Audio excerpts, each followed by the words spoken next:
गालिब का एक शेर है, ना कुछ था तो खुदा था, कुछ ना होता तो खुदा होता, डुबोया मुझको होने ने, ना मैं होता तो क्या होता।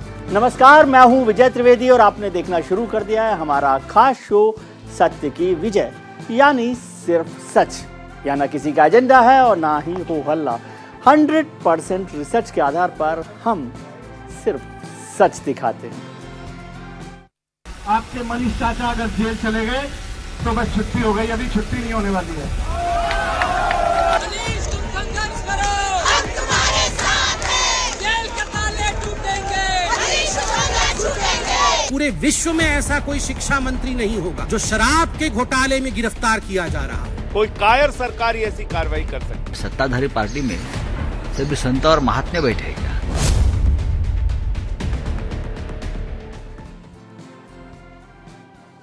दिल्ली के उप मुख्यमंत्री यानी डिप्टी सीएम मनीष सिसोदिया को लेकर आम आदमी पार्टी और बीजेपी आमने सामने है। शराब घोटाले में सिसोदिया को 4 मार्च तक का सीबीआई रिमांड में भेज दिया गया है। दिल्ली की राउज एवेन्यू कोर्ट ने यह फैसला सुनाया। सीबीआई ने रविवार को 8 घंटे की पूछताछ के बाद उप मुख्यमंत्री सिसोदिया को गिरफ्तार किया था। जांच एजेंसी ने कहा कि सिसोदिया सवालों के सही जवाब नहीं दे रहे, इसलिए उनका रिमांड जरूरी है। सिसोदिया की गिरफ्तारी के बाद कोर्ट में यही दलील देते हुए सीबीआई ने 5 दिन की कस्टडी मांगी, जिसे कोर्ट ने मान लिया। लेकिन कोर्ट में क्या हुआ, कोर्ट में सीबीआई ने क्या कहा और सिसोदिया के वकील ने क्या कहा, वो एक बार बताते हैं आपको। कोर्ट में जो आज राउज एवेन्यू कोर्ट में हुआ, सीबीआई के वकील ने कहा कि जो मनीष सिसोदिया जी हैं वो जांच में सहयोग नहीं कर रहे। सिसोदिया के वकील ने कहा अपनी बात बुलवाना चाहती है सीबीआई। सीबीआई के वकील का कहना था कि शराब नीति में बदलाव क्यों किया गया ये नहीं बता रहे हैं, जबकि सिसोदिया का कहना था कि नीति में बदलाव की मंजूरी एलजी साहब ने दी है। ये बड़ी बात वो कह रहे थे। सीबीआई के वकील ने कहा सिसोदिया ने 3 फोन नष्ट किए, मतलब उनको तोड़ दिया। क्या किया? सिसोदिया के वकील क्या एफआईआर होने का इंतजार करता, ये सिसोदिया का कहना था। सीबीआई ने कहा कि पुराना सिम चैट डिलीट क्यों किए गए, ये सवाल था सीबीआई का, ये बड़ा सवाल था। सिसोदिया ने कहा फ़ोन कॉल मैसेज मुझसे नहीं जुड़े हुए हैं, मेरे से लेना देना उनका कोई नहीं है, कोई कनेक्ट नहीं है। सीबीआई ने कहा हमें 5 दिन का रिमांड चाहिए। सिसोदिया के वकील ने कहा गलत आधार पर रिमांड मांग रहे हैं। ये दोनों लोगों की बातचीत है जो कोर्ट में आज हुई, राउज एवेन्यू कोर्ट में। लेकिन उसके बाद कोर्ट ने सीबीआई को 5 दिन का रिमांड दे दिया। इस मामले में सीबीआई ने 17 अगस्त को मामला दर्ज किया था। सीबीआई ने 6 महीने की जांच और कई ठिकानों पर छापेमारी के बाद सिसोदिया के खिलाफ ये कार्रवाई की है। इससे पहले सिसोदिया को अक्टूबर में भी पूछताछ के लिए बुलाया गया था। माना जा रहा है कि सिसोदिया की गिरफ्तारी के पीछे उनके 2 करीबी हैं। तो आइए जानते हैं कि वो करीबी आखिर कौन है, किस तरह सिसोदिया को उनके ही अपने लोगों ने फंसाया, ये एक बार समझ लेते हैं। पूर्व सचिव के बयान से फंसे सिसोदिया जो उनके साथ जुड़े हुए थे, उनके बयानों की वजह से उप मुख्यमंत्री सिसोदिया के ऊपर एक ये शिकंजा कसा है। मजिस्ट्रेट के सामने अधिकारी ने अपने बयान दर्ज कराए हैं, जिससे महत्वपूर्ण हो गया क्योंकि मजिस्ट्रेट के सामने ये बयान दर्ज किए गए हैं। ये ऑफिसर्स ने दर्ज किए हैं। सिसोदिया के करीबी कारोबारी, ये एक और महत्वपूर्ण गवाह है। सिसोदिया के करीबी कारोबारी हैं दिनेश अरोड़ा, जो उनके साथ रहे थे। उन्होंने वो बदल गए हैं, पहले वो एक्यूज थे, अब वो अप्रूवर हो गए। दिनेश अरोड़ा आरोपी से सरकारी गवाह बन गए हैं। इससे भी मनीष सिसोदिया की मुश्किलें बढ़ गई है क्योंकि आरोपी से वो सरकारी गवाह बन गए, अप्रूवर बन गए हैं। तो क्या होगा? सिसोदिया के खिलाफ जांच में वो मदद कर रहे हैं। अप्रूवर बनने के बाद वो सरकार की मदद कर रहे हैं कि किस तरह से ये मामला बढ़ा था आगे और किस तरह से जांच होनी चाहिए। ये अप्रूवर बनने के बाद उन्होंने कहा। सिसोदिया की गिरफ्तारी के खिलाफ आम आदमी पार्टी के कार्यकर्ताओं का हल्ला बोल जारी है। आप कार्यकर्ता दिल्ली से लखनऊ, भोपाल, बेंगलुरु, भुवनेश्वर तक देश भर में सड़कों पर उतरकर केंद्र की बीजेपी सरकार के खिलाफ विरोध किया और प्रदर्शन किया। ये देखिए, ये सारी तस्वीरें दिल्ली की, चंडीगढ़ की, भोपाल की, बेंगलुरु की, अलग अलग शहरों में जो आम आदमी पार्टी के कार्यकर्ता हैं उन्होंने प्रदर्शन किया। वो नारे लगा रहे थे भारतीय जनता पार्टी के खिलाफ और कह रहे थे मनीष सिसोदिया को कि सिसोदिया तुम संघर्ष करो, हम तुम्हारे साथ हैं। ये आतिशी भी वहाँ पर दिखाई दे रहे हैं, सौरभ भारद्वाज भी दिखाई दे रहे हैं। ये दिल्ली का प्रदर्शन है, चंडीगढ़ का है, भोपाल का है, बेंगलुरु का है। इसके अलावा भी कई शहरों में प्रदर्शन आम आदमी पार्टी के कार्यकर्ताओं ने प्रदर्शन किया। राजनीति में 10 साल पहले आने वाली आम आदमी पार्टी ने जिस तेजी से संगठन का विस्तार किया, उतने ही विवादों से लेकर घोटालों की वजह से सुर्खियों में भी रही। 10 साल के भीतर आम आदमी पार्टी के 5 मंत्रियों को अलग अलग मामलों में गिरफ्तार कर जेल भेजा जा चुका। वहीं कई विधायक जेल की हवा खा चुके हैं। आपको बताते हैं कुछ ऐसे ही आप नेताओं के नाम जो सलाखों के पीछे जा चुके हैं। एक ईमानदार आंदोलन वाली पार्टी के कई बड़े नेता चले गए। सबसे बड़ा नाम है सत्येंद्र जैन साहब का, जो स्वास्थ्य मंत्री रहे केजरीवाल सरकार में। उन पर 418 करोड़ के मनी लॉन्ड्रिंग घोटाले का फैसला था, उस पर 8 महीने से वो जेल में हैं। विजय सिंगला पंजाब के स्वास्थ्य मंत्री रहे, पूर्व स्वास्थ्य मंत्री हैं, जो भी भ्रष्टाचार के मामले में जेल में बंद हैं। पंजाब सरकार बनते ही इन पर आरोप लगे थे और विजय सिंगला जेल गए थे। सोमनाथ भारती, आपने इनका नाम भी सुना होगा, ये भी स्वास्थ्य मंत्री रहे हैं, दिल्ली के पूर्व स्वास्थ्य मंत्री, जो घरेलू हिंसा के मामले में जेल गए थे। ये मसला सरकार का या घोटाले का नहीं था। जितेंद्र सिंह तोमर, जो सबसे पहले जेल गए थे, दिल्ली के पूर्व कानून मंत्री, फर्जी डिग्री रखने के आरोप में तिहाड़ जेल भेजा गया था उनको। ये पहली सजा हुई थी उनकी किसी सरकार के, आम आदमी पार्टी सरकार की मंत्री की। अमानतुल्लाह खान, इनका नाम आपने सुना होगा, विधायक है, रेप और हत्या की धमकी के आरोप में जमानत पर बाहर हैं, लेकिन उन पर ये आरोप इस समय चल रहे हैं, जेल जा चुके हैं। एक ऐसा शख्स जिसके पास दिल्ली सरकार के आधे से ज़्यादा मंत्रालय हैं, जो एक तरह से आम आदमी पार्टी का दिल्ली में सबसे बड़ा चेहरा बन गया है, अगर वही जेल चला जाए तो फिर क्या होगा, ये बताने की ज़रूरत तो नहीं है। अरविंद केजरीवाल साहब का भार बढ़ जाएगा, जिम्मेदारी बढ़ जाएगी। दिल्ली सरकार के पास कुल 33 विभाग हैं, इनमें से 18 विभाग इस वक्त सिसोदिया साहब के पास है। ऐसे में जब वो यदि जेल गए तो दिल्ली सरकार की मुश्किलें बढ़ गई। इससे पहले सत्येंद्र जैन पहले ही जेल में हैं, गोपाल राय पर घोटाले के आरोप है, और अब सिसोदिया। इसलिए आपके लिए ये जानना ज़रूरी है कि दिल्ली सरकार की स्थिति क्या है मंत्रालय के हिसाब से। आपका क्या होगा? मंत्री मुख्यमंत्री हैं अरविंद केजरीवाल साहब, उनके पास एक भी विभाग नहीं है, वो मुख्यमंत्री के तौर पर काम कर रहे हैं, दिल्ली के मुख्यमंत्री हैं। फरवरी 2020 में उन्होंने अपने सभी विभाग छोड़ दिए। अब नाम है मनीष सिसोदिया, नंबर 2। कितने विभाग हैं? 18। 33 विभाग हैं दिल्ली सरकार के पास, उसमें से 18 उनके पास हैं। उनको रिमांड पर भेजा गया। उनके पास शिक्षा, वित्त, आबकारी जैसे है। सत्येंद्र जैन का नाम आपने सुना ही है। फिलहाल उनके पास कोई विभाग नहीं, उन्होंने सारे विभाग वापस हो गए, जेल में हैं। उनके पास 7 विभाग थे, लेकिन उनकी गिरफ्तारी के बाद सारे विभाग सिसोदिया साहब को दे दिए गए। ये तीसरे मंत्री हैं। चौथे मंत्री हैं गोपाल राय, उनके पास 3 विभाग हैं। उन पर बस घोटाले को लेकर जांच चल रही है। उनके पास पहले 7 विभाग थे, लेकिन उनकी गिरफ्तारी के बाद सिसोदिया के पास इनके विभाग दे दिए गए और अब 3 विभाग उनके पास हैं। 5वें मंत्री हैं इमरान हुसैन, उनके पास 2 विभाग हैं और उनके पास खाद्य और रसद, चुनाव प्रबंधन जैसे विभाग हैं, लेकिन 2 विभाग इस समय उनके पास हैं। राजकुमार आनंद, ये भी बदले गए थे, नए मंत्री थे, उनके पास 4 विभाग हैं, सामाजिक न्याय, सहकारिता और दूसरे अन्य विभाग हैं। तो कुल मिलाकर 18 विभाग मंत्रालय जो है उनके पास है, मनीष सिसोदिया के पास। और एक बड़ा नाम कैलाश गहलोत, जिनके पास 6 विभाग हैं, इसमें न्याय, परिवहन, राजस्व जैसे महत्वपूर्ण विभाग है। चर्चा हो रही है कि कैलाश गहलोत साहब को कुछ बड़ी जिम्मेदारी मिल सकती है क्या। तो ये कुल मिलाकर दिल्ली सरकार का हिसाब किताब है। मनीष सिसोदिया को 5 दिन के सीबीआई रिमांड के बाद आम आदमी पार्टी और भारतीय जनता पार्टी के नेता क्या कह रहे हैं, कर ये सुन लेते हैं, फिर चर्चा शुरू करते हैं। जिस तरह से आज तक मनीष सिसोदिया जी के घर पर छापा मारने के बाद सीबीआई को कुछ नहीं मिला, बैंक में छापा मारने के बाद कुछ नहीं मिला, कल 8 घंटे की जांच पूछताछ के बाद कुछ नहीं मिला, 5 दिन में भी कुछ मिलने वाला नहीं है। यह राजनीतिक प्रतिद्वंदिता के तहत, गंदी राजनीति के तहत यह सारा खेल हो रहा है, और जिसका शिकार मनीष सिसोदिया जी को बनाया जा रहा है। मनीष सिसोदिया की सिर्फ एक कमजोरी है कि वो अरविंद केजरीवाल के दोस्त हैं और नरेंद्र मोदी की राजनीति के खिलाफ हैं। ये दुर्भाग्यपूर्ण है कि 6 मंत्रियों में 2 मंत्री इस पापी आप सरकार के जेल की सलाखों के पीछे है, भ्रष्टाचार के आरोप में। और दुर्भाग्यपूर्ण यह है कि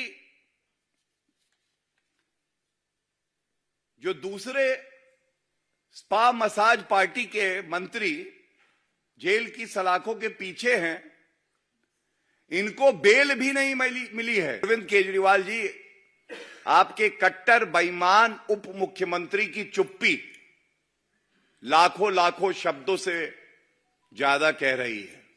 वो बता रही है कि यह घोटाला हुआ। इसमें कोई दो राय नहीं है कि मनीष सिसोदिया ने न केवल सरकार बल्कि आम आदमी पार्टी के भीतर भी अरविंद केजरीवाल के बाद दूसरे नंबर पर आते हैं। मनीष सिसोदिया के पास वित्त विभाग, शिक्षा समेत करीब 18 विभागों की जिम्मेदारी है। दिल्ली सरकार का बजट अगले माह पेश होना है, जो 30,000 से बढ़कर 75,000 करोड़ हो गया है। ऐसे में सवाल उठता है कि दिल्ली में पेश होने वाले बजट का क्या होगा। कोई घोटाला नहीं है तो जांच से क्यों घबराई हुई है आम आदमी पार्टी, और क्या सिसोदिया बहाना है और केजरीवाल निशाना है? आज इसी मुद्दे पर चर्चा करेंगे। हमारे साथ जुड़ रहे हैं सीबीआई के पूर्व निदेशक AP सिंह साहब, भारतीय जनता पार्टी के प्रवक्ता सतीश लखेड़ा साहब, आपके प्रवक्ता सिद्धार्थ शर्मा जी और सुप्रीम कोर्ट के वकील कपिल साकला साहब। आपका बहुत बहुत स्वागत है। सर, मामले में कौन कौन लोग फंसे हुए हैं ये तो अलग इशू है, लेकिन जिस पर सबसे बड़ा निशाना हो रहा है वो है सीबीआई। तो सिंह साहब, आपसे समझना चाहता हूं कि जब जांच करानी हो तब भी सीबीआई, जब जांच हो जाए तब भी सीबीआई, दोनों वक्त में हमेशा निशाना सीबीआई होती है। किससे आदेश मिलता है सीबीआई को? नहीं, ऐसा कुछ नहीं है। ये आपने जैसे रिकॉर्ड्स में देखा होगा कि चीफ सेक्रेटरी की रिपोर्ट थी जी, ठीक है ना। ये सीबीआई ने इंडिपेंडेंट कोई शुरू नहीं की, ये चीफ सेक्रेटरी ने इंक्वायरी करी थी और उसमें उन्होंने कुछ बातें पाई जो कि फर्दर इन्वेस्टिगेशन की आवश्यकता थी, और उस पर एलजी ने सीबीआई को ऑर्डर किया कि आप उसको इन्वेस्टिगेट करिए जी। तो ये तो एक प्रोसेस है, सिस्टम से आया है और सीबीआई उसको इन्वेस्टिगेट कर रही है। ये नहीं है कि ऊपर से कहीं से आ गया या कुछ जी। नहीं, लेकिन ऐसा सिस्टम है क्या सर? कोई बदलाव हुआ है कि पहले जो है सीबीआई अपने आप भी जांच कर सकती थी, अब सरकार के आदेश पर जांच करती है? ऐसा कोई बड़ा बदलाव हुआ है 2018 के बाद? नहीं, सीबीआई अपने भी कर सकती थी, जरूर कर सकती थी, पर ये चीफ सेक्रेटरी के रिपोर्ट पर किया गया है तो वो भी ठीक है। उसमें क्या, इसमें कोई मतलब ये दोनों तरफ हो सकता था। ये सीबीआई के पास भी इंफॉर्मेशन आती तो सीबीआई भी एक्शन ले सकती थी, और ये इंफॉर्मेशन प्रॉपर चैनल से आई है, तो इसमें कोई बड़ी बात नहीं है। ठीक है, बार बार क्यों शक की सुई जो है आरोपी से ज्यादा सीबीआई पर जाती है? इसमें तो मैं नहीं समझ रहा हूँ कि कोई सीबीआई पर आरोप लगा रहे। सीबीआई ने तो बहुत सोच समझ के इसको इन्वेस्टिगेशन करा है जी। CBI normally arrest, corruption cases में अरेस्ट नहीं करती है जी।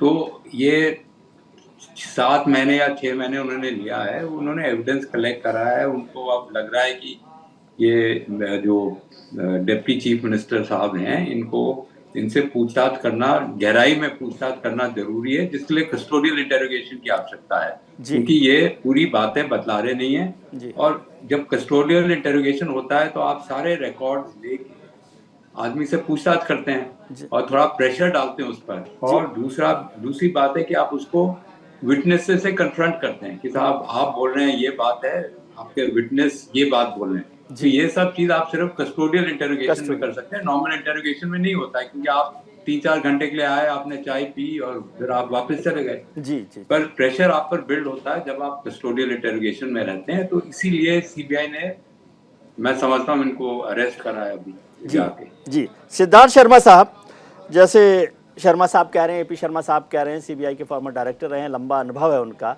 वो कह रहे हैं कि ऐसा मामला बनता है तभी रिमांड हो रहा है, और रिमांड में कन्फ्रंट करते हैं विटनेसेस के साथ भी, तो बड़ी बात है। तो मामला गड़बड़ हो तो फिर सीबीआई जांच करेगी ना, फिर उस पर क्यों निशाना बनाते हैं आप? जी विजय जी, एक तो हम सीबीआई को बिल्कुल निशाना नहीं बना रहे हैं। सीबीआई को भारत के माननीय उच्चतम न्यायालय ने ही बहुत पहले पिंजड़े का तोता घोषित कर दिया है। अब दिक्कत यह है कि पिंजड़े का तोता जो उसका मालिक कहेगा वही काम करेगा। ये हम नहीं कह रहे हैं, भारत की न्यायपालिका ने ही ये बात कह दी है। हमारा तो ये कहना है कि सीबीआई के अफसर भी इस केस में सवाल उठाया था सुप्रीम कोर्ट ने एक मामले में, वो भी बहुत पुरानी बात है, कब हुआ था ये आप ज्यादा जानते हैं जी।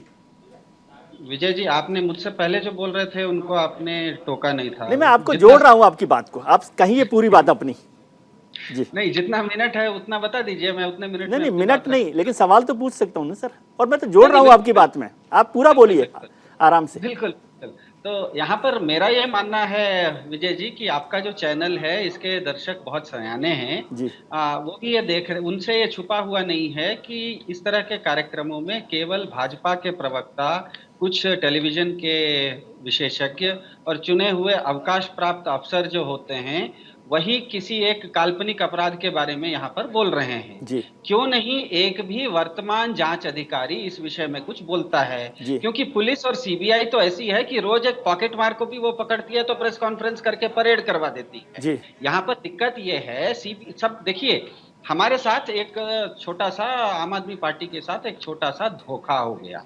वो धोखा हमारे साथ हुआ, हमारी गलती थी। हमारी गलती ये थी कि भारत के माननीय प्रधानमंत्री जी ने बोल दिया कि भारत को विश्व गुरु बनाना है।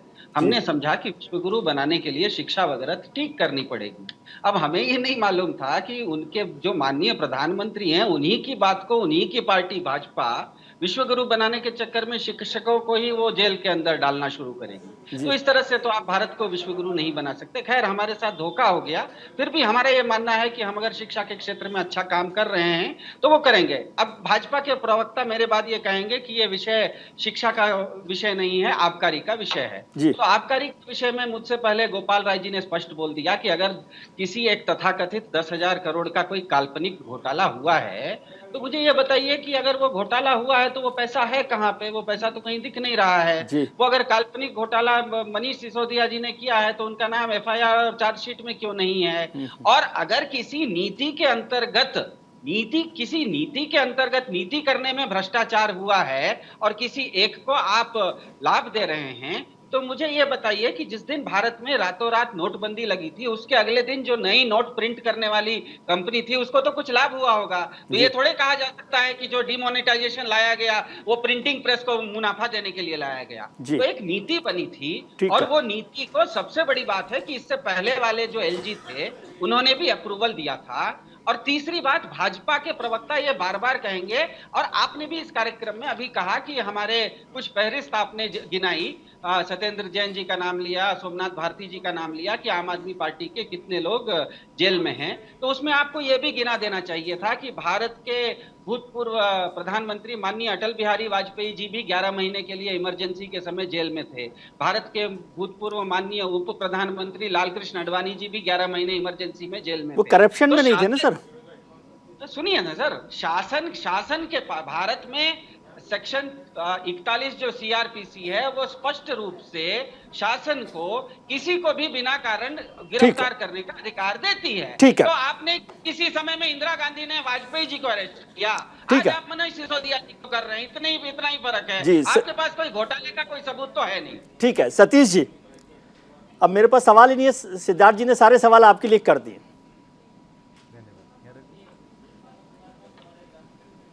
में भी डिबेट हो रही है, उसमें हमारे आम आदमी पार्टी के नेता मंगल ग्रह तक की डिबेट कर रहे हैं मगर मुख्य मुद्दे को नहीं छू रहे हैं जी।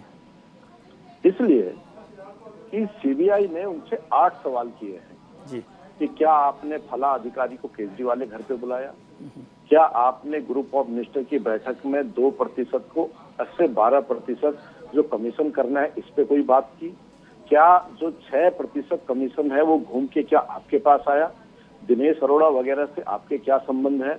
आपने बार बार लगातार इतने फोन बदले हैं जिसका पूरा डेटा है कि 36 लोगों के द्वारा 170 फोन बदले गए जिनकी पूरी कीमत 1.25 करोड़ रुपए है और एक कालखंड में 4 नाम से 15 फोन खुद मनीष सिसोदिया साहब ने बदले हैं जी। इसलिए, और इनके जो केजरीवाल साहब के पीएस हैं उन्होंने बदले हैं, दूसरे मंत्री ने बदले हैं। ये सवाल है और इसी सवाल के आधार पर उन्होंने उनको पूछा है। आज तक सहयोग नहीं किया, उनको अरेस्ट किया गया। अब उनको भगत सिंह बनाए, वो महात्मा गांधी की समाधि पे जाए, सीबीआई इस पे काम नहीं करेगी, सीबीआई फैक्ट पे काम करेगी। बिल्कुल ठीक है विजय जी मेरी बात खत्म हो जाए जी। आपने दिल्ली में सारे नियम तोड़ के बिना एलजी की परमिशन के, बिना कॉम्पिटेंट अथॉरिटी से पूछे हुए आपने एक नीति जारी की। आपने कहा बहुत इससे फायदा होगा। अरे आपने 530 रुपए की बोतल जिसमें 33 रुपया एक शराब के व्यापारी। सर अभी सिद्धार्थ जी ने कहा ना कि एलजी साहब को तो इन्फॉर्मेशन थी, ये जानकारी अभी दी है सिद्धार्थ जी ने। अरे ये हिस्सा है, ये हिस्सा है जांच का जी, ये हिस्सा है जांच का। ये आने वाले समय में ठीक है। अच्छा, एक छोटा सा सवाल समझाइए सतीश जी, फिर मैं कपिल जी के पास जाऊंगा कि ये आपकी भ्रष्टाचार के खिलाफ बड़ी सख्त नीति है, जीरो टॉलरेंस, मैं मानता हूं, लेकिन ये एक्यूज को अप्रूवर क्यों बनाते हैं हम लोग? इसका मतलब वो जो आपको पसंद हो वो आपका दुश्मन है, करप्शन दुश्मन नहीं है आपका। देखिए, ये सब भारतीय जनता पार्टी कार्यालय में नहीं हो रहा है। देश की एजेंसियां, देश का कानून, देश की संस्थाएं, पॉलिटिकल पार्टी अपना काम करेंगी, सरकारें अपना काम करेंगी, एजेंसी अपना काम करेंगी।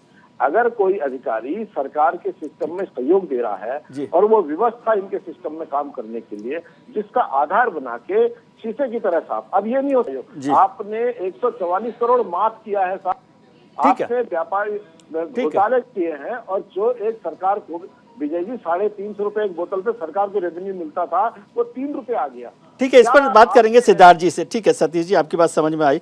कपिल साखला साहब, थोड़ा कानून से मुझे समझाइए कि क्या मसला क्या है, ये जो फोन वाला मसला है, और एक तो ये भी मुझे समझाइए एक्यूज को अप्रूवर कैसे बनवाते हैं आप, और इसका क्या फायदा होता है? जी, बहुत ही अच्छा क्वेश्चन है, और एज ए डिफेंस लॉयर भी इसका जवाब दूंगा, और इस केस के वेटेज पे भी मैं ज़रूर बताऊंगा। देखिए, पहले तो आपने जो एक बात बोली थी कि सीबीआई की जो पावर्स थी उसको कर्टेल करा गया था। 2018 में सरकार ने कहा था कि जो सीबीआई की जो अपनी पावर थी केस रजिस्टर करने की थी ऐसे केसेस में, उसमें कुछ कंट्रोल लाया गया था, क्योंकि ऐसे दिखने में आया था कि सीबीआई आए ठाए जितनी भी मौके मिलते हैं वहाँ पे एफआईआर रजिस्टर कर रही थी, केसेस कर रही थी। तो ये आपने जो बात कही थी एकदम सही कही थी, और 2018 के बाद ये लॉ लेकर आया गया। तो ऐसे ही सीबीआई की पावर्स में बढ़ोतरी भी बहुत हुई है और कंट्रोल भी काफ़ी हुआ है। और ये बात भी सही है कि सीबीआई को काफ़ी बार सुप्रीम कोर्ट ने और हाई कोर्ट ने लताड़ा भी है।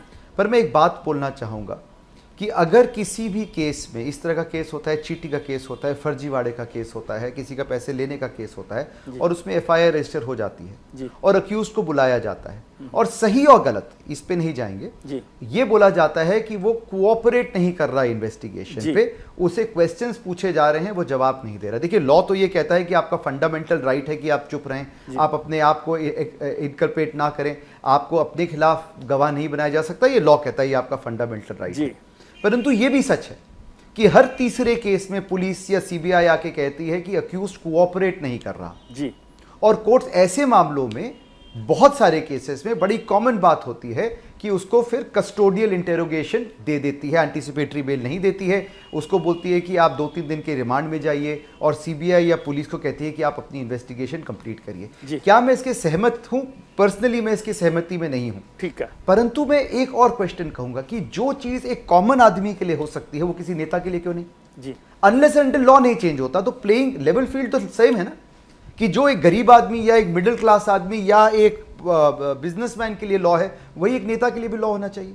अगर एक कॉमन आदमी, एक बिजनेसमैन, एक गुप्ता जी कोई सड़क पे दुकान चलाने वाले अंदर इसलिए जा सकते हैं क्योंकि उससे पुलिस ने बोला होता है कि भैया आप अपना फोन लेकर आइए जिससे आपने मेसेज भेजा था, और वो बोलता है मैं नहीं लेकर आऊंगा जी, और अगर कोर्ट बोलती है आप नहीं लेकर आइए, you are not cooperating investigation, आपको जेल हो सकती है। सही या गलत अलग बात है, मेरा अपना मानना अलग बात है, पर लॉ आज की डेट पे हिंदुस्तान का यह है कि पुलिस आपको अरेस्ट कर सकती है, कोर्ट आपको इंटेरोगेशन के ज्वाइन करने के लिए कस्टोडियल इन्वेस्टिगेशन या इंटेरोगेशन दे सकती है। ठीक है, और वही इस केस में हुआ जी। तो आज किसी भी नेतागण के लिए यह बोलना चूंकि हमारे नेता को अंदर भेज दिया गया, ये लॉ गलत है, ये बात गलत होगी। ठीक है, और ये सीबीआई या किसी पॉलिटिशियन ने नहीं भेजा, ये कोर्ट ने भेजा है। ठीक, कोर्ट ने पूरी एविडेंस को देखा जो अभी सीबीआई के पास है, उन्होंने डिफेंस के लॉयर्स की आर्ग्यूमेंट सुनी और काफी लंबी दलीलें सुनी, बहुत अच्छे वकीलों ने आर्ग्यू करा, और ये सब सुनने के बाद उन सब पे नजर डालते हुए तवज्जो देके ये डिसाइड करा ये वो केस है जहां पे कस्टोडियल इंटेरोगेशन जरूरी है। ठीक, और 5 दिन का टाइम दिया गया सीबीआई को कस्टोडियल इंटेरोगेशन के लिए। बिल्कुल, तो इसका मतलब है कि कोर्ट को कुछ तो लगा होगा जी, उसने अपनी जुडिशियल माइंड को अप्लाई किया है। बिल्कुल, तो इसलिए आज बोलना कि भैया सीबीआई केज पैरेट है, हाँ है, मान लिया। ठीक है, ये बोलना कि भैया ये पॉलिटिकल वेंडेटा है, हो सकता है, पर क्वेश्चन ये है कि कोर्ट तो किसी प्रेशर में नहीं है ना। ठीक है, कोर्ट ने अपनी नजर लगा के ये बोला कि ये वो केस है जहां पे ऐसा लगता है कि अक्यूज को कस्टोडियल इंटेरोगेशन में भेजना जरूरी है, और वही भेजा है। ये तो शर्मा साहब से पूछता हूं मैं, कहावत है what is good for the goose is good for the gander जी। ठीक है, शर्मा साहब से पूछूं। वैसे साकला साहब, जहां जिसके साथ आप, जो कॉमन आदमी के लिए वही नेता के लिए, माफ कीजिए साकला साहब, आपने बहुत अच्छे से इंटरप्रेट किया, लेकिन मैं तो ये समझता हूँ कानून ये है, जिसके साथ साकला साहब है उसके साथ कानून है। मतलब बड़े वकील साहब जिसके साथ हो उनके साथ चलता है, गरीब आदमी की बात तो डिस्कशन में अच्छी लगती है। एपी शर्मा साहब, एक तो ये बहुत इंटरेस्टिंग बात कही साकला साहब ने, कॉपरेट नहीं कर रहा। कॉपरेट नहीं करने का मतलब ये होता है कि जो इन्वेस्टिगेटिंग एजेंसी है उसके मन की बात नहीं कर रहा। क्या ये बात ठीक कह रहा हूं मैं? आप मेरे से पूछ रहे हैं? जी, मैं एपी सिंह हूँ, शर्मा। सॉरी, एपी सिंह साहब, हाफिज। हाँ, तो फिर से आप अपना क्वेश्चन बता दीजिए। मैं ये समझना चाहता हूँ, जो साकला साहब ने कहा था कि जनरल बात होती है कि कॉपरेट नहीं कर रहा इसलिए कस्टोडियल रिमांड ले लिया, वो तो ठीक है, मैं उस पर नहीं जा रहा। लेकिन ये कॉपरेट नहीं करने का मतलब ये होता है कि इन्वेस्टिगेटिंग एजेंसी जो है उसके मन मुताबिक बात नहीं कर रहे। क्या यह होता है? ये ठीक है? नहीं, ये बात नहीं है। आपके पास इतनी सारी एविडेंस है, आपके पास मटेरियल है, आप जानना चाहते हैं उनसे कि ये सब क्या है। जी, जैसे आप बोल रहे हैं ना कि फोन रिकॉर्ड्स हैं, डॉक्यूमेंट्स हैं, जी, आपने किस किस से बात करी है, तो ये सब तो जानकारी इन्वेस्टिगेशन एजेंसी चाहेगी ना पता लगाने के लिए, तो उसके लिए कस्टोडियल इंटरोगेशन जरूरी है।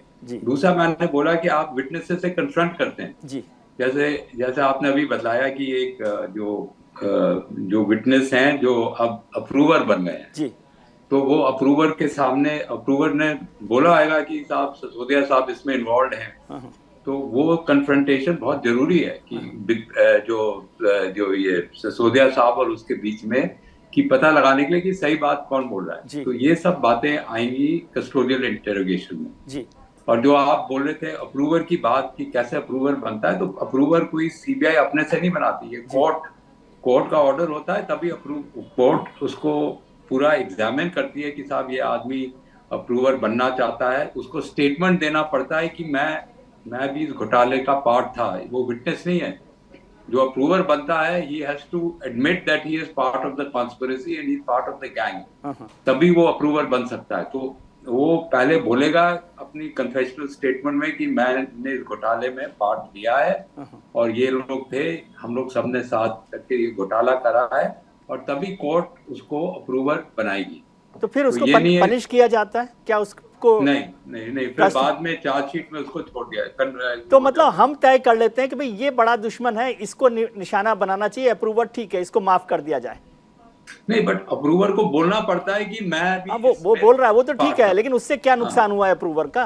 आपका फायदा, आपका मतलब जो भी लोग कर रहे हैं उनका फायदा हो गया कि भाई मेरा दुश्मन तो ए है, बी को मारो गोली, छोड़ दो, कोई बात नहीं, मुझे तो ए पर गोली चलानी है। अप्रूवर के ऐसे कहने से तो नहीं होता ना, उसको भी एविडेंस देना पड़ता है कि मैंने क्या क्या करा और कौन कौन थे मेरे साथ, तभी। हाँ, लेकिन हम ये जान रहे हैं, जब उसने अप्रूव कर लिया, उसने मान लिया कि वो शामिल है, तो उसको क्यों नहीं सजा? क्योंकि आपका दुश्मन दूसरा है। क्या इसको मैं ठीक समझ रहा हूँ? टेक्निकल बात कुछ और हो सकती है, लेकिन मसला मायने के तौर पे मैं समझ रहा हूँ।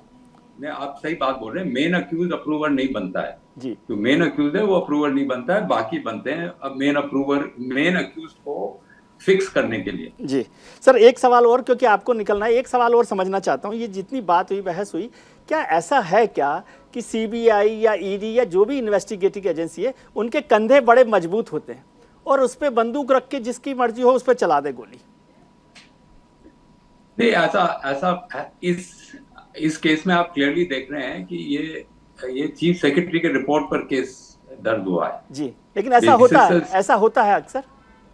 नहीं, ऐसा मैं इस पर कमेंट नहीं कर सकता कि ऐसा होता है कि नहीं होता है। सर, आपका बड़ा अनुभव है, लंबा अनुभव है सीबीआई का। इस केस में आप बड़े क्लियरली आप देख सकते हैं कि ये चीफ सेक्रेटरी के रिपोर्ट पर ये सारी कार्रवाई शुरू हुई है। तो ये कोई सीबीआई ने अपने से किसी के आदेश पर नहीं किया है। जी जी, चीफ सेक्रेटरी का रिपोर्ट है। नॉर्थ ब्लॉक से 1.5 किलोमीटर है सीबीआई का दफ्तर, ज्यादा दूर नहीं होता ना। आवाज भी दें तो सुनाई आ जाए। ऐसी कोई बात नहीं है। ये आप इस केस का रिकॉर्ड देख लीजिए। जी, नहीं, मैं इस केस की बात नहीं कर रहा हूँ, इन जनरल बात कर रहा हूँ। केस को मैं कहाँ समझता हूँ सर, आप लोग समझते हैं। साकला साहब, थोड़ा सा इसमें कुछ ऐड ऑन कर सकते हैं आप बात को, फिर मैं सतीश जी के पास और सिद्धार्थ जी के पास जाऊंगा। ये अप्रूवल वाली बात मेरे को समझ नहीं आ रही है बात कुछ। देखिए ये ना अप्रूवर में ना 3 चीजें होती हैं। एक होता है कन्फेशन, कि आप बोलते हो कि हाँ मैं ही पापी हूँ, मैंने ही गलत काम करा, मैं ही अक्यूज हूँ, ये होती है पहली चीज। कन्फेशन सबसे बड़ी चीज होती है। उसके बाद होती है इनकल्पेटरी एविडेंस, मतलब इनकल्पेटरी स्टेटमेंट, मतलब मैंने करा और मेरे साथ ये लोग भी थे जी। उसमें आप ये नहीं बोल सकते थे अगर 3 लोग, एक आदमी को किसी ने मारा तो 3 लोगों ने गोलियां चलाई, वो ये नहीं बोल सकता मैं साइड खड़ा था, मैंने गोली नहीं चलाई, बाकी 2 लोगों ने चलाया, वो इनकल्पेटरी स्टेटमेंट नहीं हुई। सेकंड नंबर की फुटिंग में इनकल्पेटरी स्टेटमेंट होती है कि हाँ मैं भी था, मैं भी इक्वली गिल्टी हूं, मुझे माफ कर दिया जाए, मैं आपको अपने आप को सारी स्टेटमेंट बता रहा हूं। और तीसरी होती है एक्सकल्पेटरी स्टेटमेंट, जो मैंने आपको बताया कि मैंने नहीं करा, मैं तो साइड पे खड़ा था, वो सबसे वीक एविडेंस होता है, उसको नहीं माना जाता। अब इस केस में आप बात करें इनकल्पेटरी एविडेंस की, मतलब कि मैंने करा और मैंने ये सब फला फला लोगों को भी देखा देते हुए, ये एविडेंस अपने में मजबूत जरूर होता है, पर उसकी फाउंडेशन जो होती है वो और सर्कमस्टांशियल और एविडेंसेस पे बेस्ड होती है। मतलब वो सिर्फ उसकी स्टेटमेंट पे, अनलेस एंड अनटिल कोई ऐसा केस हो जहां पे और कोई एविडेंस ही नहीं आ रहा और बाकी उसकी जो एविडेंस है वो अनटेंटेड एविडेंस हो, ये नहीं कह सकते कि वो किसी वजह से किसी दबाव में था या कुछ चीज थी, तो ज्यादातर केसेस में वो एक एविडेंस होगा, पर उसके साथ आपको बाकी ग्राउंड वर्क भी लाना पड़ेगा। चलिए इस पर चर्चा जारी रखें। स्टेटमेंट यहाँ पे दी गई है तो ये सिर्फ इकलौती स्टेटमेंट नहीं होगी जी, ठीक है, इसके साथ और इन्वेस्टिगेशन में और एविडेंसेस भी लाए जाएंगे जी। आपके मनीष चाचा अगर जेल चले गए तो बस छुट्टी हो गई, अभी छुट्टी नहीं होने वाली है। मनीष तुम संघर्ष करो, हम तुम्हारे साथ हैं, जेल के ताले टूटेंगे, मनीष संघर्ष छूटेंगे। पूरे विश्व में ऐसा कोई शिक्षा मंत्री नहीं होगा जो शराब के घोटाले में गिरफ्तार किया जा रहा है। कोई कायर सरकार ऐसी कार्रवाई कर सकती। सत्ताधारी पार्टी में सभी संत और महात्मा बैठे हैं क्या? हम चर्चा कर रहे हैं मनीष सिसोदिया जी को कस्टोडियल रिमांड पर जाने के बाद क्या होगा, पॉलिटिकल क्या है लड़ाई और किस तरह की लीगल बैटल है। हमारे साथ खास मेहमान जुड़े हुए हैं, सतीश लखेड़ा साहब हैं, भारतीय जनता पार्टी के प्रवक्ता, सिद्धार्थ शर्मा साहब हैं, आम आदमी पार्टी के प्रवक्ता, और सुप्रीम कोर्ट के सीनियर एडवोकेट कपिल साखला साहब हमारे साथ जुड़े हुए हैं। सिद्धार्थ जी, लीगल जो बैटल होगी वो तो हमें समझ नहीं आती, जो कानून होगा, लड़ाई होगी, वो चल रही है। मैं एक पॉलिटिकल सवाल आपसे समझना चाहता हूँ कि जब सत्येंद्र जैन साहब को जेल भेजा गया तो आपने उनके मंत्रालय जो है मनीष सिसोदिया जी को दे दिए गए, गोपाल राय जी के भी कुछ मंत्रालय, जब उन पर कोई जांच आई, बस मामले क्या घोटाला था, तो आपने उनको दे दिया। अब 18 विभाग जो है मनीष सिसोदिया जी के पास है, और ख़ासतौर से शिक्षा जैसा है, आबकारी जैसा है, और वित्त मंत्रालय भी उनके पास है जो बजट पेश किया जाना है। तो क्या आज की ज़रूरत देखते हुए ऐसी संभावना है कि मनीष सिसोदिया जी के मंत्रालय किसी दूसरे मंत्री को दे दिए जाए, या फिर कोई नया मंत्री आपको पसंद हो तो वो बना लिया जाए? ऐसे संभावना देखते हैं, क्योंकि बजट तो आपको पेश करना है। सब लोग जानते हैं कि विधायिका का काम नीति बनाना होता है और कार्यपालिका का काम सिर्फ जी। जहां पर जब नीति बनाने की बात है, जहां तक काम की बात है, दिल्ली में कुछ भी काम हो, यहाँ तक कि जैसे एमसीडी अभी तक ठीक से मेयर का चुनाव अभी हाल फिलहाल हुआ, कोई काम शुरू नहीं हुआ, लेकिन हमारे पार्षद वहां पे सड़क पे काम कर रहे हैं, क्योंकि काम करने से कोई रोकता नहीं है जी। तो ये विषय इतना बड़ा नहीं है, क्योंकि यहाँ पर इसका एक बहुत अच्छा उदाहरण है कि यहाँ आप जान लीजिए, क्योंकि आपने ही ये अभी इस सवाल में ही आपका सवाल था कि एक राजनीतिक सवाल है, तो राजनीतिक सवाल का राजनीतिक जवाब ये है कि भारत की जो स्वतंत्रता का आंदोलन चल रहा था, उसमें जब गांधी जी को भी सालों साल तक जेल में रखा जाता था तो कोई स्वतंत्रता आंदोलन खत्म नहीं होता था। तो दिल्ली की जनता को जो भी काम है, हमने जो गारंटियां दी हैं, वो काम होते रहेगा, क्योंकि कार्यपालिका का काम नीतियों को लागू करना है, वो नीतियों को लागू करती रहेगी। जहां तक कि विधायिका का काम है, वो नीति बनाना है। उसमें जो आप कह रहे हैं कि अभी तो सिर्फ 5 दिन की रिमांड की बात है, रिमांड का अवधि खत्म होने दीजिए, चीजें जैसे जैसे आगे बढ़ेंगी स्पष्ट होती चली जाएंगी। यहाँ पर मैं एक चीज छोटी सी आपके सामने रखना चाहता हूँ, क्योंकि आपने सवाल फिर से किया था कि ये एक राजनीतिक सवाल है। तो राजनीतिक का मतलब ये नहीं था कि पॉलिटिक्स है, राजनीतिक का सवाल का मतलब था कि हम लीगल एंगल पर बात नहीं कर रहे। सॉरी, आप उसको इंटरप्रेट दूसरे तरीके से मत कीजिए। नहीं, ठीक है। तो आपके सवाल का ही, आप ही का सवाल है, तो आप ही के सवाल के एक जवाब में जी, भाजपा के साथ दिक्कत यह है कि वो बहुत बड़ी है कि हीन भावना से ग्रसित है। वो हीन भावना यह है कि उसके पता है कि वो कितनी अकर्मण्य है, और आम आदमी पार्टी की क्षमता से उसको थर्राती है। इसीलिए भाजपा क्योंकि जानती है कि उसका जो कोर वोटर है, उसका जो कोर वोटर नहीं, उसके जो मूल विचार है वो भावनात्मक मुद्दे हैं। इसीलिए अपना वैचारिक दिवालियेपन को ढकने के लिए वो इस तरह से, देखिए ये सिर्फ आम आदमी पार्टी पर नहीं है, आप ध्यान से अगर देखिए तो इसी केस में उन्होंने दक्षिण भारत के टीआरएस को भी लपेटने की कोशिश की है। आने वाले समय में चुनाव होने वाले हैं, सभी को पता है कि टीआरएस के जो मुख्यमंत्री हैं चंद्रशेखर राव, वो कितनी मुखर रूप से भाजपा का विरोध करते हैं। तो भाजपा इस पूरे के पूरे प्रकरण में ये उसका केवल एक ही एक काम है कि वो अपनी अकर्मण्यता को छुपाने के लिए जो भी सक्षम होता है उसको अपने काम में बाधा डालने का कोई भी उसको अगर रास्ता मिले, चाहे वो एलजी से बाधा डलवा सके या सीबीआई से बाधा डलवा सके, वो एक भी मौका छोड़ती नहीं है। और यहाँ पर मैं फिर से मैं कहना चाहता हूँ कि भाजपा एक भारत की बहुत बड़ी पार्टी है सर। सचिन तेंदुलकर ना शोभा देता है कि वो दुनिया के बड़े बड़े दिग्गजों के बॉलिंग को छक्के मारे। सचिन तेंदुलकर को ये शोभा नहीं देता कि गली में आके बच्चों के साथ छक्का मारे, क्रिकेट खेले और सेंचुरी मारे।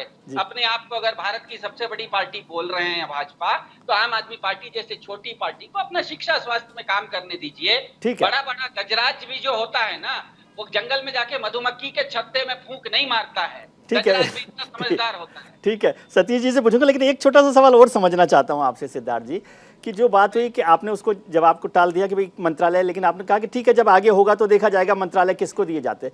एक चीज़ समझाइए सर, आप बहुत नैतिक दुहाई देते हैं, तो एक मंत्री बिना विभाग के टैक्स पेयर के पैसे से मंत्री बना रहे और जेल में रहे, ये आपको ठीक लगता है? और दूसरा एक ये भी पॉलिटिकल स्ट्रेटेजी आपसे समझना चाहता हूँ कि एक मुख्यमंत्री, मैंने शायद देश में पहला ही देखा होगा जो बिना विभाग के मुख्यमंत्री बना हुआ हो, इसका क्या मायने क्या है? ये है कि भाई साइन उनके नहीं होने तक कभी पकड़े नहीं जाएंगे सतीश जी की पार्टी जो है मुख्यमंत्री को तो नहीं पकड़ सकती क्योंकि साइन उनके हो ही नहीं रहे फाइल पर। कैबिनेट का जो कोई भी कैबिनेट की बैठक होती है विजय जी, तो उसकी तो अध्यक्षता मुख्यमंत्री ही करते हैं, तो जो भी निर्णय होगा मुख्यमंत्री जी का होगा। तो ये जो विभाग की बात है, विभाग अपने क्षमता के अनुसार बांटे जाते हैं। और आपने जैसे कहा, मैंने वो सवाल को टाला नहीं, मैंने स्पष्ट रूप से कहा, आप भी जानते हैं कि भारत में जो विधायिका होती है उसका काम है नीति बनाना और कार्यपालिका का काम होता है नीतियों को लागू करना। तो मनीष सिसोदिया जी अभी भी मंत्री हैं, उनका काम है नीति बनाना। जैसे रिमांड खत्म होगा, आप भी जानते हैं, हम भी जानते हैं कि जब कोई चीज जुडिशियल कस्टडी होती है तो जुडिशियल कस्टडी में लोग लोगों से जाके मिलते हैं, उसका जो जेल का नियम होता है मैनुअल के अनुसार मिलते हैं, तो मिला जाएगा, काम किया जाएगा। इसमें बाकी मैंने स्पष्ट रूप से कहा कि दिल्ली की जनता को जो आपने सत्येंद्र जी से मंत्रालय ले लिए, इसलिए मैंने पूछा, सत्येंद्र जी से आपने ले लिया ना, ये लॉजिक आप सत्येंद्र जी के साथ भी रख सकते थे। खैर कोई बात नहीं। सतीश जी, जो बात सिद्धार्थ जी कह रहे हैं कि आपकी अकर्मण्यता, और संजय सिंह जी को सुन रहा था कि भाई आप कायर पार्टी हैं, फिर दूसरी बात सिद्धार्थ जी ने आपको विद्वत बताते हुए कि बड़ी पार्टी है, तो ये छोटी छोटी लड़ाइयाँ क्यों लड़ रहे हैं आप? विजय जी, सिर्फ इसलिए कि सिद्धार्थ जी ने एमसीडी में हरा दिया आपको, इसमें क्या नाराज होना?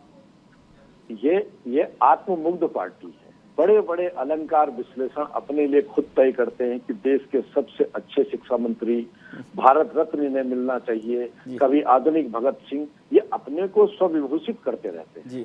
मगर इनके उप मुख्यमंत्री, इनके मंत्री, इनके विधायक, इनके सभासद तक, और दोनों राज्यों में, पंजाब में भी और यहाँ दिल्ली में भी, और वो भी छोटी सी रिश्वत से लेकर सीधे डायरेक्ट घूस लेने से लेकर, सीडी कांड से लेकर, शराब कांड से लेकर, जमीनों के कब्जे से लेकर, अलग अलग आरोप और अलग अलग स्तर के इनके लोग आ चुके हैं। ये रामलीला मैदान से निकले हुए तीसरी क्रांति के नेता हैं, बहुत बड़े। ये उसी आत्ममुग्ध में है जहां अब अन्ना भी नहीं है, न कोई बड़ी इनकी लीडरशिप है।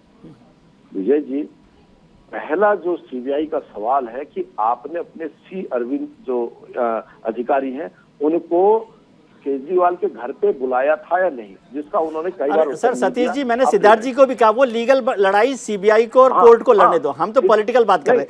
मैं ये पूछ रहा हूँ, सिद्धार्थ जी से नाराज है तो अफसरों को क्यों फंसा रहे हैं इसमें? एमसीडी में हरा दिया, ठीक है, और फिर मेयर भी नहीं बनने दिया इन्होंने आपका, तमाम कोशिश के बाद। समझ रहा हूँ मैं बात आपकी तकलीफ। हमारे मित्र ने कहा कि कार्यपालिका अपना काम करेगी, कार्यपालिका अपना काम कर रही है, मगर जहां तक चुनाव से पहले 24 से पहले तीसरा मोर्चा बनने की कवायद 14 में भी थी, 19 में भी थी, 24 में कर रहे हैं। मगर कारण क्या है कि हल्दी की गांठ मिलते ही पंसारी बन के कई लोग प्रधानमंत्री के चेहरे बन रहे, तो एक तो हो नहीं, ये आपको बर्दाश्त नहीं?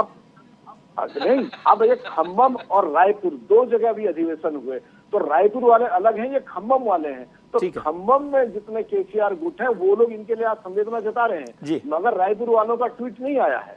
इसलिए ये राजनीतिक तरीका है, मगर अब आप अपराध करेंगे, खुला अपराध किया है, उसके तथ्य है सामने। अब आप जैसे भगत सिंह के पीछे छिप जाते हैं, वैसे अब स्कूल के पीछे छिप रहे कि सबसे अच्छे स्कूल, कल से स्कूल खुलेंगे नहीं। राघव चड्डा जी का मैं ट्वीट देख रहा हूँ, पता नहीं कल क्या होगा, स्कूल खुलेंगे नहीं। ठीक है मतलब अतिशयोक्ति अलंकार है। इससे बेहतर होगा कानून को अपना काम करने दें और सब। लेकिन सिद्धार्थ जी ने आपकी तारीफ की कि आपकी दूरदर्शिता है कि आप केसीआर तक रास्ता बना लिया आपने। जी सिद्धार्थ जी, छोटा सा कुछ आप कमेंट करना चाहते हैं, क्योंकि मैं साखला साहब से समझना चाहता हूँ कुछ। जी, मैं जो भाजपा के प्रवक्ता हैं उनको कहना चाह रहा हूँ कि जब हमारे भारत के यशस्वी प्रधानमंत्री मोदी न तो यूक्रेन के प्रधानमंत्री हैं वो और न तो रूस के हैं, फिर भी दोनों के बीच में युद्ध रुकवा देते हैं। मैंने नहीं कहा, नड्डा जी ने कहा। तो जब मोदी जी दिल्ली में बैठ के यूक्रेन और रूस का युद्ध रुकवा सकते हैं, तो मनीष सिसोदिया जी दिल्ली में रह के शिक्षा विभाग चला लेंगे, उतनी चिंता ना करें। ठीक है, बताइए हमारी कूटनीति से, अगर हमारी कूटनीति से हमारे स्टूडेंट आते हैं, ये हमारी कूटनीति। ठीक है सिद्धार्थ जी, आप क्या चाहते हैं? सिद्धार्थ जी, सतीश जी, प्लीज, आप दोनों विद्वान लोग हैं, इस तरह से मत कीजिए प्लीज। साखला साहब, आप समझाइए मुझे कि ये सिर्फ लीगल बैटल है या ये पॉलिटिकल बैटल है या फिर पॉलिटिको लीगल बैटल है? देखिए साहब, मैं पॉलिटिक्स पे नहीं घुसूंगा, ना ही घुसता हूं जी। मैं वकील हूं और वकील वाली बात बोलूंगा, इससे वकालत वाली और लॉ वाली बात। ठीक है, समझाइए मुझे। और मैं आपको ये चीज बताऊंगा। पहली बात जी, सीबीआई का केस ये है कि एक पॉलिसी बनाई गई थी और वो पॉलिसी को फिर रातों रात चेंज कर दिया, जिसकी वजह से कुछ लोगों को बेनिफिट हुआ। ये सीबीआई का केस है। ठीक है, सीबीआई का केस है कि जो पॉलिसी चेंज हुई उसकी वजह से सरकार को नुकसान हुआ और जनरल पब्लिक को नहीं है, जनरल बिजनेसमैन को नहीं, एक पर्टिकुलर लॉबी को फायदा हुआ। ठीक है। सीबीआई का यह भी केस है कि इन्वेस्टिगेशन में जब सिसोदिया साहब को बुलाया गया तो सिसोदिया साहब ने इवेजिव आंसर दिए। जब उनको कुछ एविडेंस लाने को बोला गया, वो एविडेंस नहीं लेकर आए, जिसमें उनके मोबाइल फोन थे और जिसमें कुछ ऐसी फाइलें थी जो फाइलें गायब हो गई जी। ये सीबीआई का केस है जी। अब अगर हम ये भूल जाएं कि ये पॉलिटिशियन का केस था और हम ये सोच लें कि एक नॉर्मल व्यक्ति का केस था, तो आप ये मानेंगे या नहीं मानेंगे कि इसमें सीबीआई या जो पुलिस है वो उस आदमी को अरेस्ट कर सकती है? अगर आपका आंसर है कि हाँ ऐसे केस में उसको अरेस्ट कर सकती है, तो ये अरेस्ट भी जायज हुआ, इसमें कोई पॉलिटिकल एंगल नहीं हुआ। हम इस तरह से सोचेंगे। बिल्कुल। दूसरा क्वेश्चन कि क्या सीबीआई को अरेस्ट कर लेना चाहिए था, तो अगर आप ये बताइए कि कर लेना चाहिए का, तो बड़ा सर्विसेज एंड कंजेक्चर पे वो तो ठीक है। क्वेश्चन ये हुआ क्या ऐसे में सीबीआई अरेस्ट करती है जी, और अगर है तो ये जायज हुआ। That is all that we are interested in जी। ठीक है। और फाइनली जब ये मैटर कोर्ट के पास है, कोर्ट ने अपना माइंड अप्लाई करके इस मैटर में कस्टोडियल इंटेरोगेशन दी है, तो आप ये नहीं बोल सकते कि इसमें सीबीआई का कुछ गड़बड़ है या पॉलिटिकल मास्टर्स का कुछ गड़बड़ है। यहाँ पे तो सीधा कोर्ट का ऑर्डर है और कोर्ट ने सुनने के बाद बिल्कुल बिल्कुल ठीक बात। That is all that. Siddharth ji, अब आप बताइए, साखला साहब ने बहुत स्पष्ट किया, आप सतीश जी को जबरदस्ती लपेट रहे हैं। कोर्ट ने कह दिया, उसके बाद भी आप सतीश जी की बात कर रहे हैं और सीबीआई कुछ काम ना करे। नहीं, बिल्कुल सतीश जी को नहीं लपेटा। सतीश जी का मैं बहुत आदर करता हूँ। सांकला जी तो खैर भारत के जाने माने जी। यहाँ पर एक चीज कहना चाहता हूँ, सांकला साहब ने जो सवाल कहा कि अगर कोई गलती करता है तो सीबीआई को, उसको जो भी इन्वेस्टिगेटिंग अथॉरिटी है उसको अरेस्ट करने का अधिकार है या नहीं? बिल्कुल अधिकार है। तो मेरा यही सतीश जी से निवेदन है कि भारत के कई सारे नालायक, दाऊद इब्राहिम से लेके, नीरव मोदी से लेके, माल्या से लेके, बहुत सारे लोग बैठे हुए हैं विदेश में जाके भारत का चूना लगा के, तो उनको भी तो अरेस्ट कर लेना चाहिए। इनको, इनकी नजर जो है ये सिर्फ राजनीतिक दलों के ऊपर क्यों जाती है? क्योंकि, और दूसरी बात सांकला जी ने जो कहा उसी का जवाब है। सांकला जी गलत मत समझिएगा, मैं कोई आपके काउंटर नहीं दे रहा हूँ।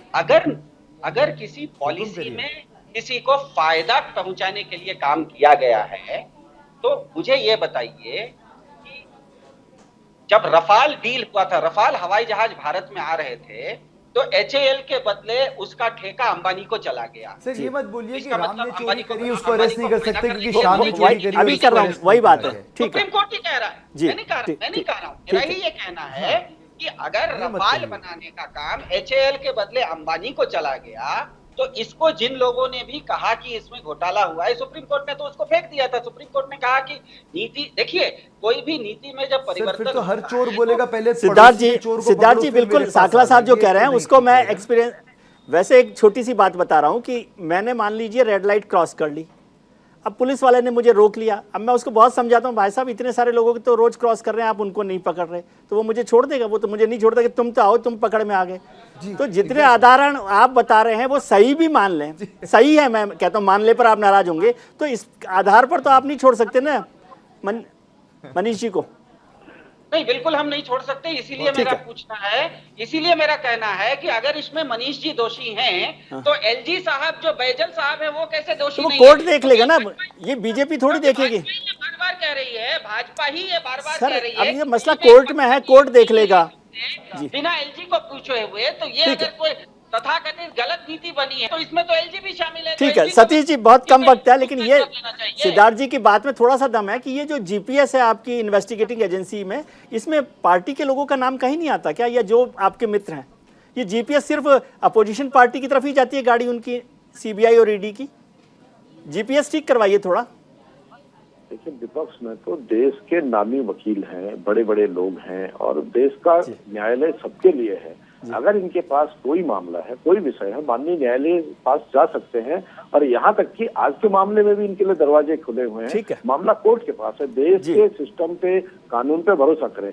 हो सकता है आप सीबीआई को बहुत कुछ बोल दें, मगर आपके लिए दूसरे भी रास्ते हैं जी। बिल्कुल इसमें ठीक है। और राहुल गांधी भी अपने मामले में गए थे, आज वो ठीक है चलिए, बात दूसरी है। मगर विजय जी खुला भ्रष्टाचार है जिसको लेकर कोई डिनाई नहीं कर सकता है। मगर आप एक राजनीतिक दल है और आपके साथ और दल भी आपको सर, अब ये कोर्ट तय करेगा ना, जब कोर्ट में भेज ही दी आपने बॉल को तो उस पर तय करेंगे आप लोगों। ठीक है, आप लोगों का बहुत बहुत शुक्रिया। सिद्धार्थ जी आपका, सतीश जी आपका, कपिल साहब आपका भी बहुत बहुत शुक्रिया, एपी सिंह साहब का भी बहुत शुक्रिया कि आपने हमारे कार्यक्रम में हिस्सा लिया। आज हमने शो की शुरुआत में आपसे एक सवाल पूछा था कि क्या राजनीतिक होती जा रही है भ्रष्टाचार के खिलाफ लड़ाई? इस पर 58% लोगों ने हाँ के पक्ष में अपना वोट किया है, वहीं 42% लोग इसके पक्ष में नहीं है। यानी ज्यादातर लोगों को लगता है कि पॉलिटिकल मामला है थोड़ा सा। आपने राजनेताओं की बात सुनी, हमारे पैनलिस्ट की बात सुनी, अब छोटी सी बात मेरी भी, यानी विजय भी। आज का शब्द है राजनीति, जिसका असल अर्थ न चाणक्य बता पाए, न प्लूटो, न अरस्तु, न रूसो, न ही महात्मा गांधी। जिसने जितना समझा और समझाया उतना ये और पेचीदा होता गया। जिस तरह उम्र बढ़ने के साथ इंसान का स्वभाव बदलता है, राजनीति का अर्थ में उसी प्रकार भी बदलता रहता है। और ये सामने वाले पर निर्भर करता है कि वो किस तरह उसे डिफाइन करता है, परिभाषित करता है। क्योंकि किसी के लिए जनता की सेवा राजनीति है तो किसी के लिए स्वयं की सेवा राजनीति है। कोई बहुमत की बात करता है तो कोई जोड़ तोड़ की। यानी राजनीति में कोई शुरुआती बिंदु या अंतिम हद नहीं है, और जब कुछ ना हो तो भी राजनीति करेंगे। असली राजनीति वही है जो अपना उल्लू सीधा करे। इसलिए राष्ट्रकवि दिनकर ने कहा कि शक्ति और सिद्धांत राजनीतिक जनों में खूब चमकते हैं जब तक अधिकार नहीं मिलता। मंत्री बनने पर दोनों ही दब जाते हैं। बाकी आप तो खुद समझदार हैं। आज के कार्यक्रम में इतना ही। उम्मीद करता हूं कि आने वाला कल आपके लिए आज से बेहतर हो। आप अपना ख्याल रखिए और उनका ख्याल रखिए जो आपका ख्याल रखते हैं। नमस्कार।